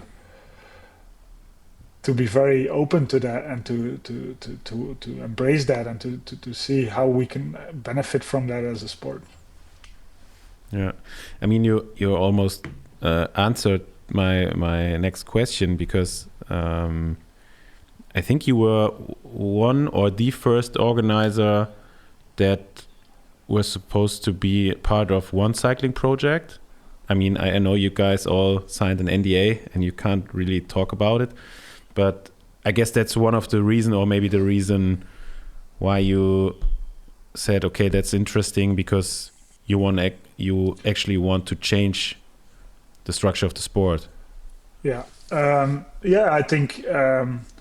I think we're also in it for not just for commercial purpose, but also we want to be in the picture the day the sport changes. I think we're also in it for impact, and we really want to be part of bringing this sport to the next era. At the same time, we've always had good relationships at all levels, and we always try to be in the middle of the bed with the UCI, with the teams. We always try to to be constructive and friendly and have an open dialogue. And I think One Cycling was a very good opportunity.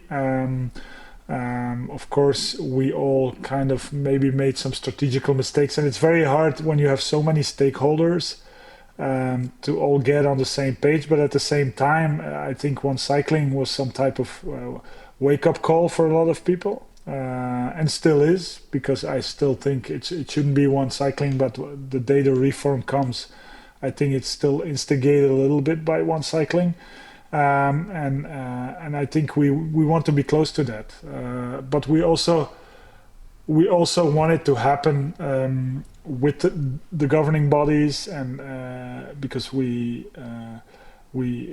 think that the sport needs a structure. We're not the ones that are.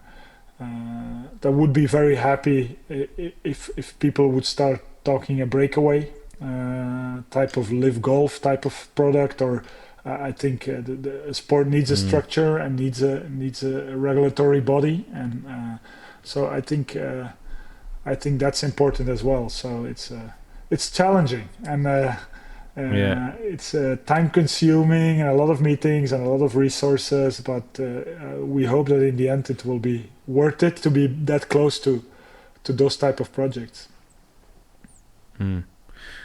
The race calendar reform was also part of the, I don't know if you've read it and if you guys still remember it, Rafa, a few years ago they did like a roadmap for cycling in the future, right? And the second thing was, or one of the other topics in this roadmap was to reform or change the way cycling races are happening. And I think when I think about it, I think Tour of Flanders is a perfect example that went from A to B in the past, I think until 2011, and then changed and now has like a still A to B race, but with the laps with Quaremont and Paterberg and those. Yeah. It's very funny that you mentioned the Rafa roadmap, because I'm sitting at home right now, so I'm at my desk at home, but I was in the office earlier today, and I could have, within arm's length, I could grab it and show it to you. It's still on my desk. It's been sitting there since it came out, and a lot of the things that are in it are part of what we do today. The fact that we do loops in all of our races is about fan experience. We don't want people to be sitting 6 hours next to a road for 30-second spectacle. I think that's also not in line with what young people are looking for today. But also it's a new revenue stream. It allows us to organize hospitality, to do a lot more stuff around the races, also from a mobility perspective, because organizing races becomes more and more challenging, because there's more and more cars, there's more and more road furniture. So the smaller your surface is on which you have to organize, the easier it gets to get it organized from a logistics perspective. So all of these things that are things that we really take them in, and we really try to. And we started with Tour of Flanders with the loops, but if you look at all of our races now, and the more and more you see other races doing it as well, you start from point E and then you go closer to the finish, but then you start doing loops there, and you create some type of stadium, or you try to create a stadium experience. If you've been to Quaremont, on average we have probably about between 50 and 60,000 people there every year. It's some type of stadium experience. People come in the morning, have fun, stay all day, and it's free. So it's something that we try to keep building on. How important is the hospitality part for you, business-wise? Is this actually like a quite big income from that? It is on Tour of Flanders, because I think we're probably one of the biggest hospitality events, I don't know, in Europe maybe. On one day we host, I would say, about 15,000 VIPs on different locations. So on Tour of Flanders it does generate quite some revenue, but Tour of Flanders is Tour of Flanders. I always say that in the Flemish speaking part, in the northern part of Belgium, you have Tour of Flanders, where everybody wants to be. In the southern part, you have Spa-Francorchamps, it's the Grand Prix, where everybody wants to be. It's that it's that one event every year where everyone in a business to business context needs to be to show off and to be able to tell everyone that they were there. So I think it is important for Tour of Flanders. Generally speaking, for our business, it's not that big. Like we do organize hospitality and all of the other events, professional events, but the size of it is completely different, of course. But then the sportive is probably a big part of the revenue you guys. Yeah, of course. Yeah. Sportives, especially for the big ones, like Tour of Flanders is a big one. And then Amstel Gold Race is a really big one. We have 18,000 people for Amstel Gold Race. So yeah, they kind of finance the day after. To be honest, they're a really big part of the puzzle because organizing cycling is quite, and especially I think the way we do it, it's quite challenging, and it comes with quite a high cost as well. Like it's always funny that people think that the organizer, and then I always say we're not ASO, like people always think that the organizers are making the big money in the sport, but I can tell you that it's a lot of hard work, what we do, and it costs a lot of money. It's not like we're that size. We really need those sportives, for example, as well, to be able to finance the pro races. But it's probably already a few years ago, and you were quite open about it. I think the Flanders Classic released some numbers, actually organizing the race, the cost of the race, and what comes in. But my question following the sportive event is more, how many people do you reckon stay until the next day and watch the pro race? Yeah, almost everyone, I think. Tour of Flanders, we have about 70% of participants are foreign. So most of them stay around. Like we've seen quite an evolution in that, where when we started, about 20% was foreign. And now every year the percentage goes up. So we have a couple of big markets, of course, but it's quite clear. And we had studies, like we did economical impact studies in the past for Tour of Flanders. And Tour of Flanders, I think the last one we did was pre-COVID, was 2019, and it makes about 50 million euros move. So it's not that we make 50 million, just to make clear, and it doesn't cost 50 million, but it moves 50 million euros around just on that weekend, and most people stay. Most people stay in the Ghent area or in the Finnish area. So there's quite a lot of people that stay around. So it's part of the model. It's a bigger brand and a bigger race, but I remember a lot of times in Germany when there's the sportive event, like say early in the morning, and there's a pro race in the afternoon, there's almost nobody staying for the pro race, and the people all go home. I still remember it in Berlin. There was a pro race in Berlin that had several thousand participants in the sportive event, and then for the finish of the pro race there were maybe a few hundred left, and it was not only people that did the race in the morning, but just family and friends of the guys doing the pro race. So but there I think it's also that the whole culture around cycling is different. Like in Belgium, the whole atmosphere, beside like what you guys doing with as an organization, but like the pubs around, like the restaurants around, everyone is like excited to have this event around. So I think just in general, like it's more welcoming to stay and enjoy the time there than at the German race.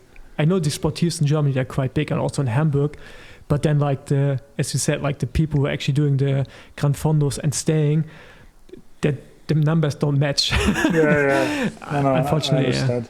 The thing is as well that for our races, especially in spring, a lot of people come for more than Tour of Flanders. They might stay around until Roubaix and stay a whole week. And so I think it's a highlight of the season. Of course, it's a couple of big brands that are really interconnected and that generate a lot of enthusiasm, which is completely different. We have races as well where we would never be able to do that, even if we would push as hard as possible with the whole communication machine behind it, and it would be challenging as well for some of our races. We've organized in parts of the country as well where cycling doesn't have the same type of history or popularity, and then you see those same challenges that Germany might encounter. So we know the feeling. Yeah, you mentioned before like that Tour of Flanders you don't have any entry fees. What do you think about the model actually changing that and making certain parts of the course? Because I think at the Tour there were always some discussions. If Ralf Denk always brings it up, like, let's say Alpe d'Huez, we should take entry fees and so on. What do you think about that? I think he's not wrong. I think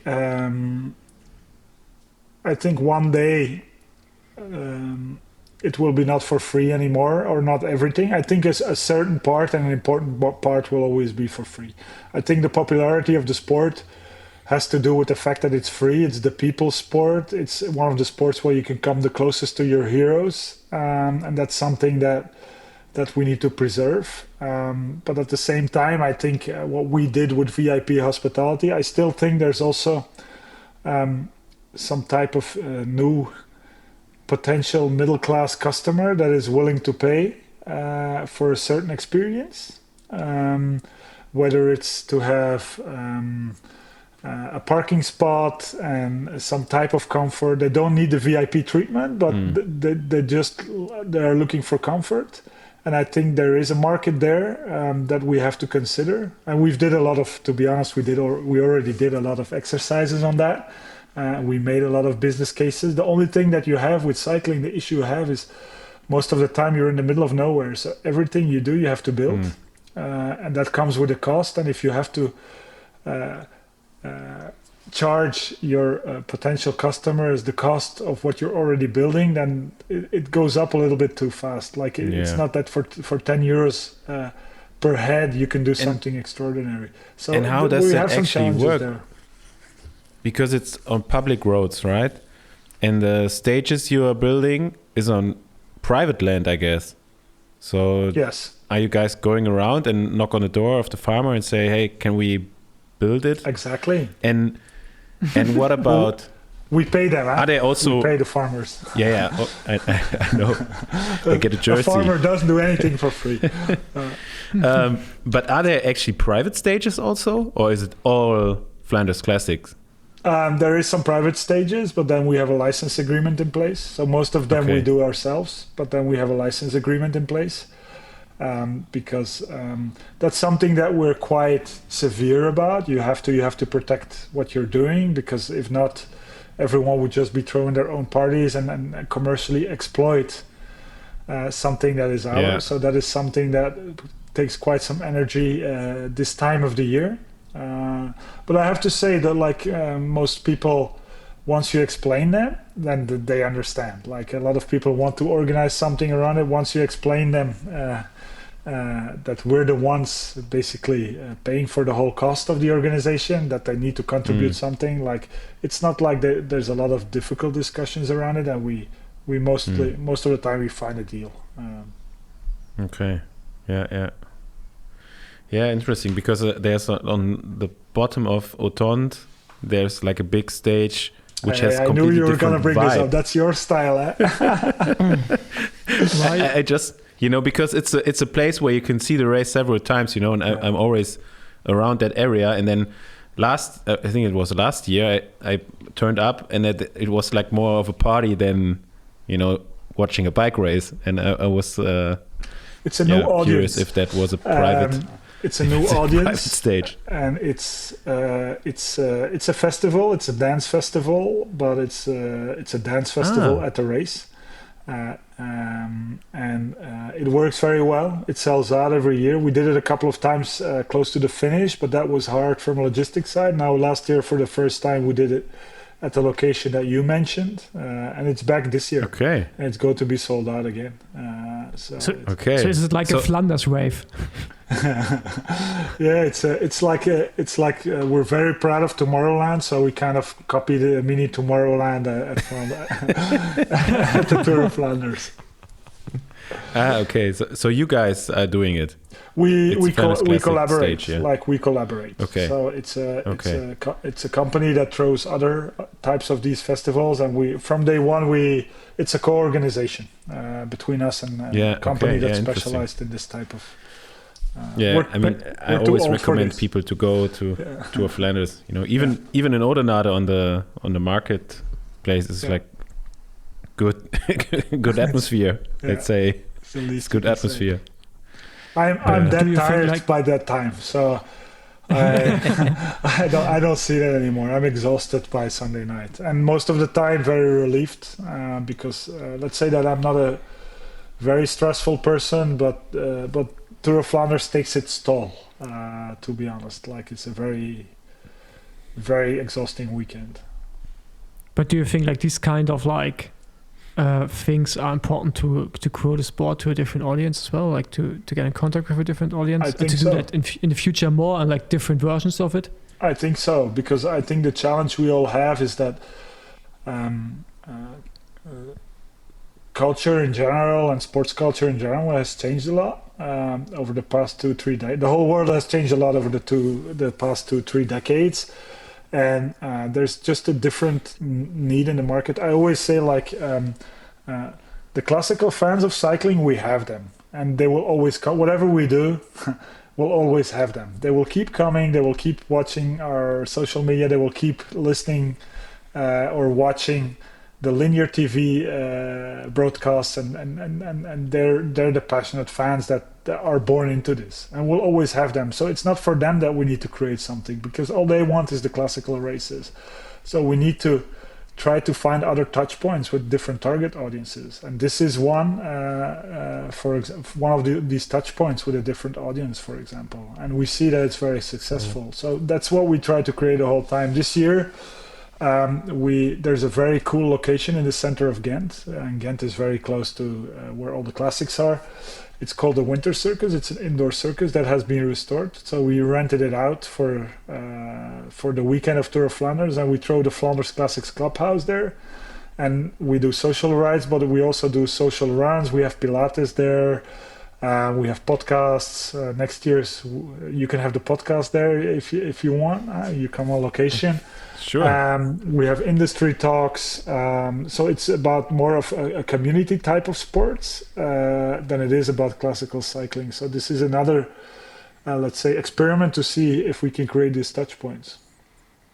Do you also try then to expand the time of the actual event? So like not just having Saturday and Sunday, but having like even the Friday or maybe even Thursday already as like an event location. For example, the clubhouse starts on Thursday and goes until Monday night.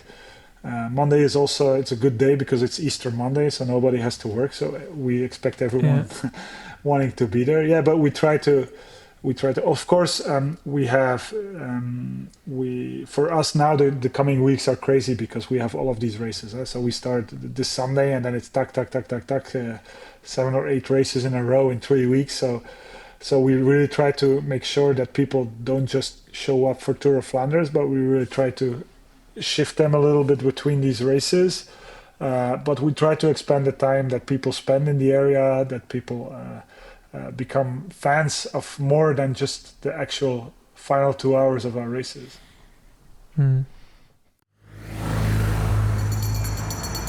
Nächste Runde Trainingrunde, gesponsert. Dieser Podcast wird euch präsentiert von und heute insbesondere mit Sally. Ich bin mal wieder unterwegs und habe mir dafür mit der Sally-App wie immer ganz easy ein Datenpaket für meine eSIM geholt. Auf Reisen habe ich damit meine mobilen Daten unter Kontrolle und nehme jetzt, wie ihr hören könnt, auch diese Folge stabil über meinen Hotspot auf. Langsames Hotel, WLAN brauche ich zum Glück nicht. Wenn bei dir vielleicht auch bald die nächste Reise ansteht oder du einfach nur dein Datenvolumen aufstocken willst, checkt Sally doch einfach mal aus. App runterladen, eSIM installieren und das passende Datenpaket auswählen. Fertig. Über den Link sally.com/Besenwagen gibt es dann auch nochmal 15% Rabatt auf alle Datenpakete. Den Link, wie immer, findet ihr in den Shownotes und jetzt geht's auch schon weiter mit der Folge. Viel Spaß. I actually didn't want to bring this up, but now we're talking so much about bringing new people to the sport. And so I'm interested what you think.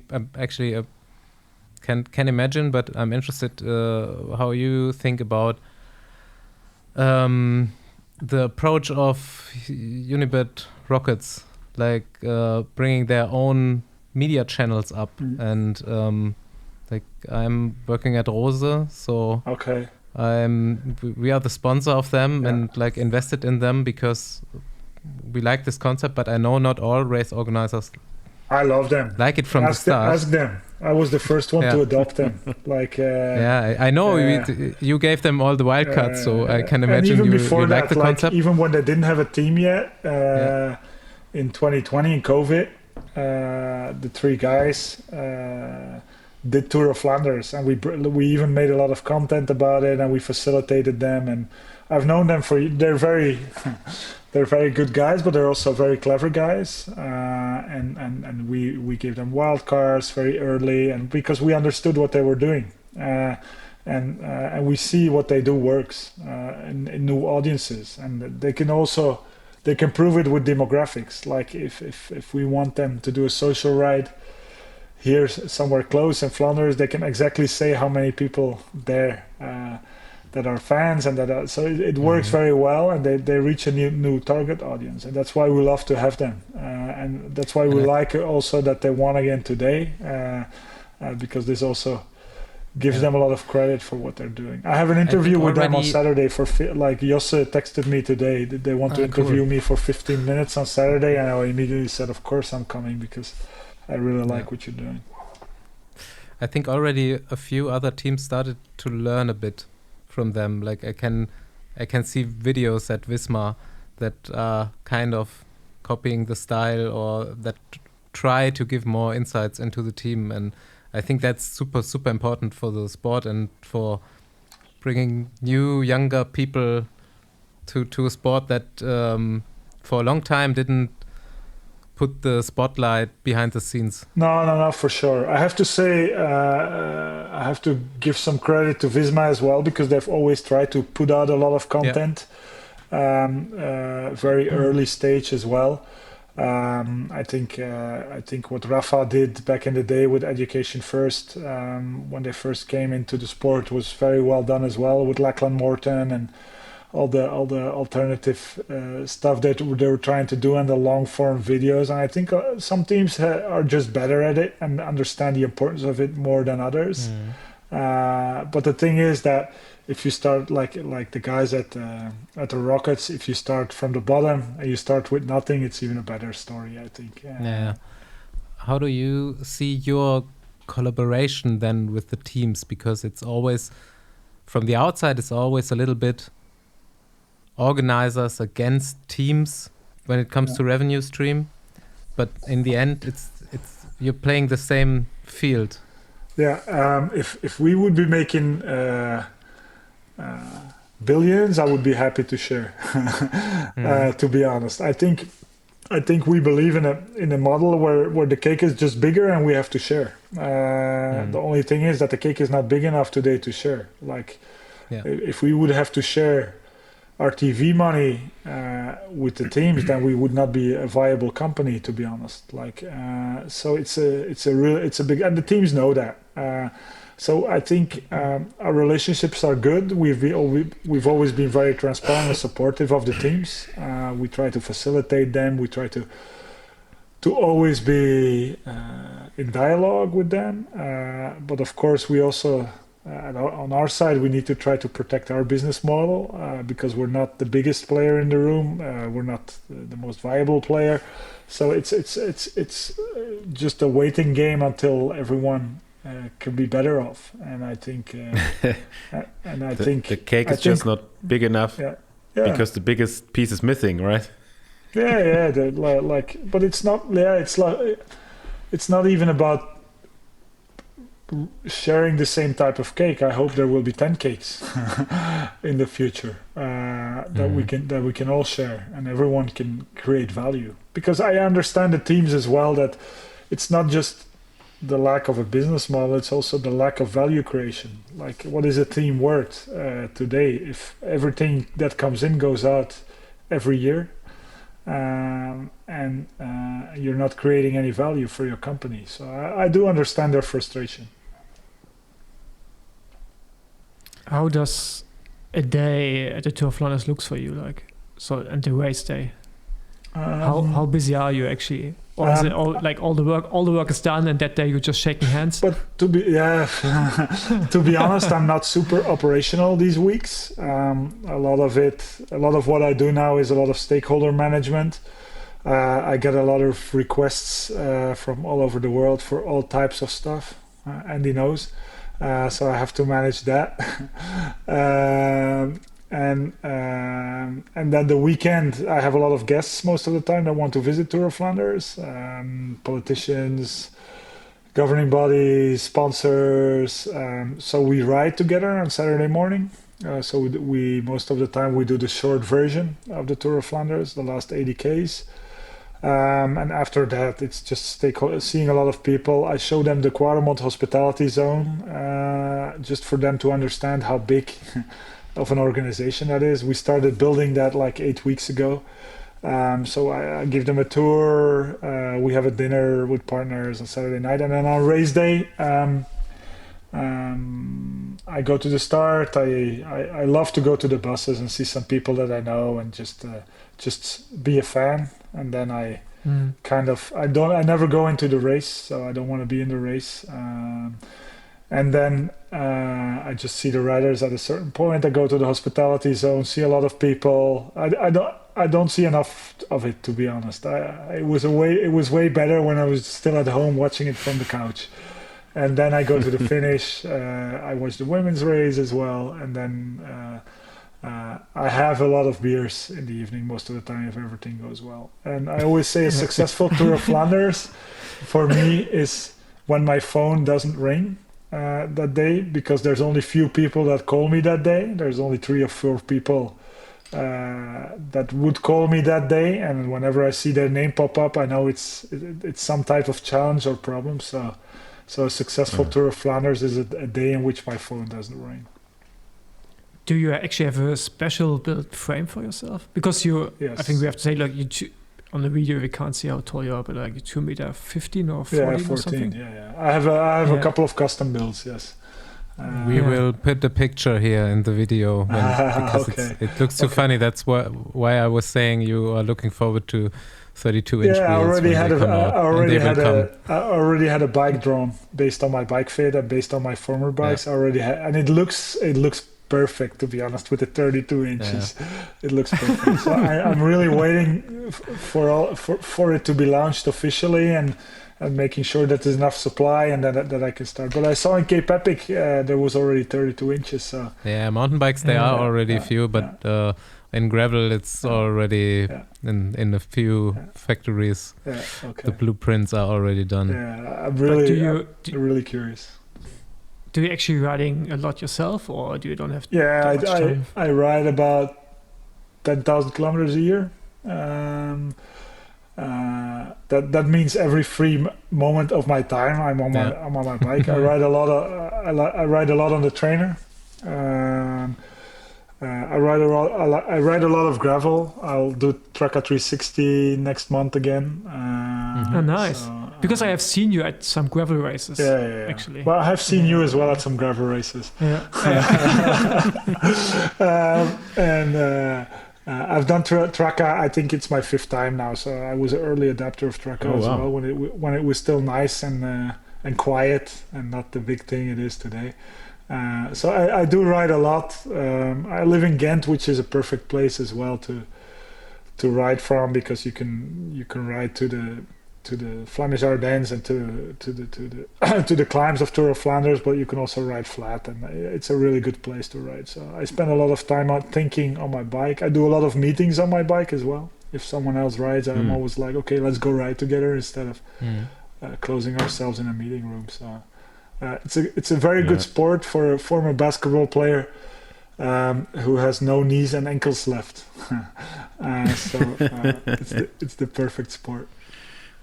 Yeah, actually, I mean, I'm not that often anymore in Belgium riding on roads. I mean, I'm there for gravel races usually. But I have to say, it's still always magical to ride all these like roads you kind of know from races from back in the days. And the vibe is just so nice. I mean, riding there every day must be so nice. Yeah, if the sun is shining. Yeah. I was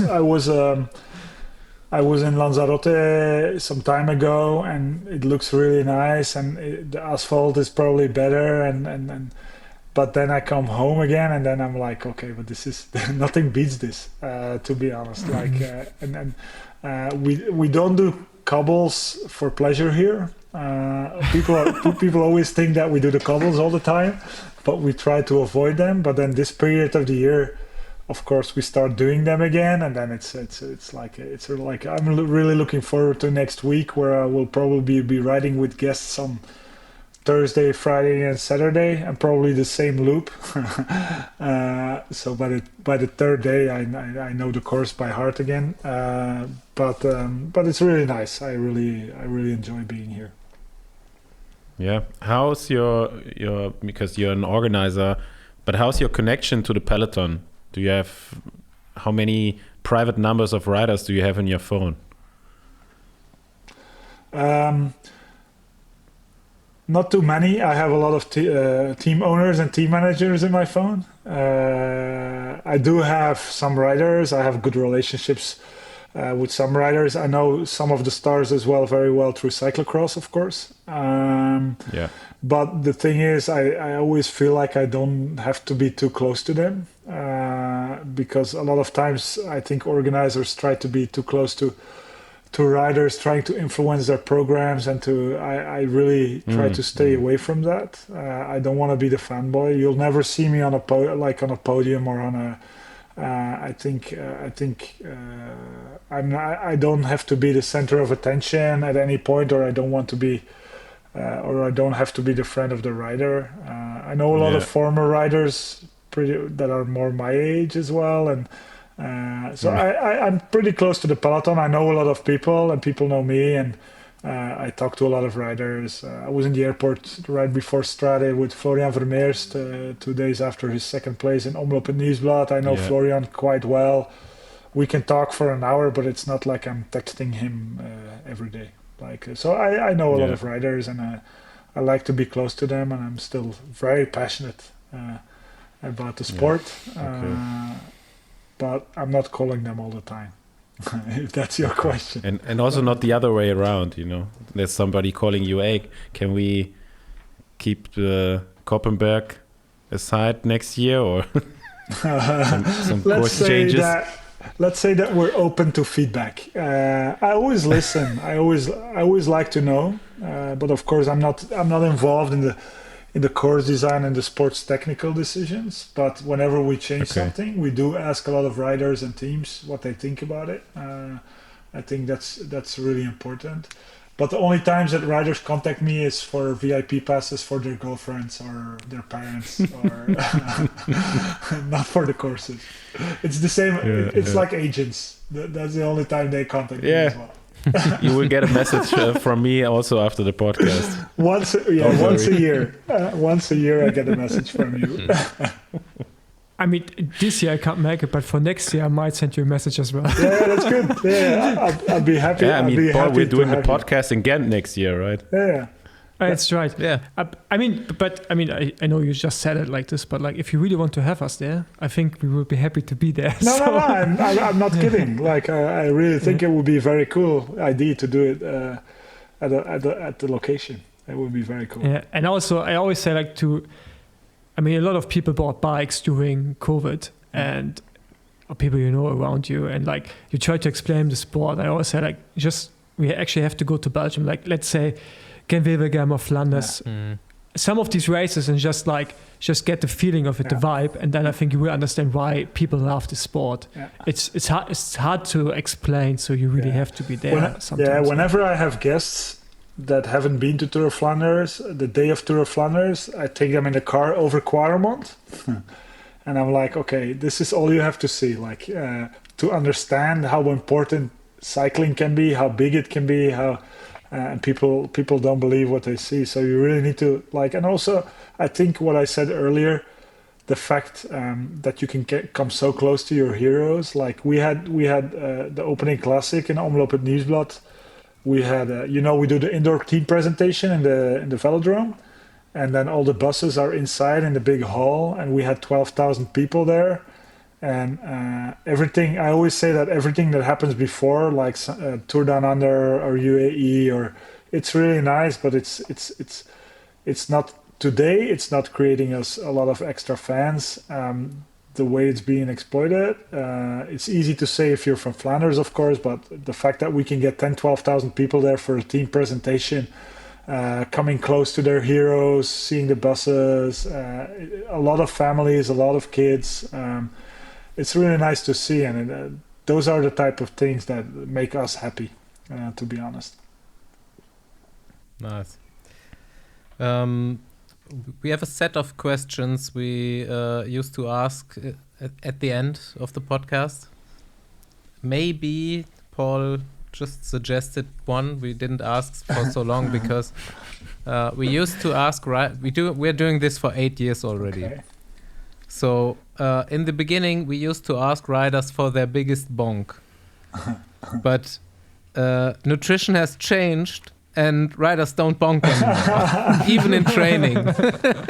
They used to eat so many carbohydrates that this doesn't exist anymore. But you are not a professional cyclist, and maybe you have a good story of your biggest bonk in your life.